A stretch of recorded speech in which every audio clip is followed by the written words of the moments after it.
Should I actually talk to my mortgage holder and tell them I'm walking away, or should I just do it without telling them?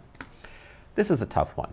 By the time people get to me, they've usually talked to their blue in the face with the mortgage lender about modifying, about short selling, about doing a deed in lieu foreclosure, about their options. And of course, sometimes it's like talking to the wall, or sometimes there's actually a dialogue going on about what's best for the client. But you got to remember, when you're talking to the mortgage company, or the bank, whoever you're dealing with, they have an interest. It's theirs. They want what's best for their company. So you can take their information with a grain of salt, but you got to do your own homework, because you got to find out what's in your best interest, especially when you're dealing with something as big as a house. Usually houses were people's the biggest investment they'll ever make in their lifetime. Now, most people move multiple times, but the same analysis applies no matter where you're living. Let's say you bought this house and you've owned 3 other houses in the past, but this is the one you're having the problem with. And you decide to call Bank of America, let's pick on them for a while, and you say, hey, what are my best options? Well, Bank of America is not going to give you your best option. Bank of America is going to give you their best option, how they create the most wealth, how they create the most money, how they protect themselves. They may tell you, well, we can't do anything for you, but just keep paying. Or send us, go into a trial modification and send us money.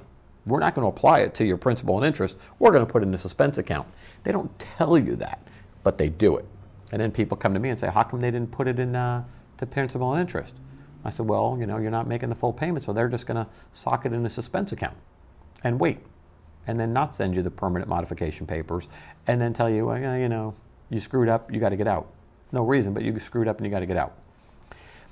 You see where I'm going with this. I'm not a big fan of the loan modification process. I think it's been very slanted towards the banks. I think the banks don't play fair. I think they waste a lot of people's time. I think they try to suck as much money out of my clients' pockets as possible. And then, and only then, do they say, no, you're not eligible for a modification, so you got to go. Or we don't have any internal programs which you fit. Doesn't it sound like anything that anybody's heard before? Yeah. So that's one of the things that I'm always concerned about when people go into these negotiations on their own.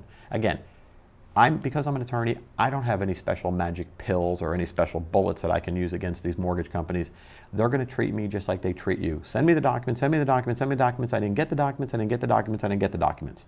We've all heard that before. So there's nothing I can do because I'm an attorney to make them deal with you. They don't have to modify your loan. However, if they want somebody to start paying, they want you to keep staying in the house, they want you to maintain the house, they should work with you. And it would only make sense to me. Okay?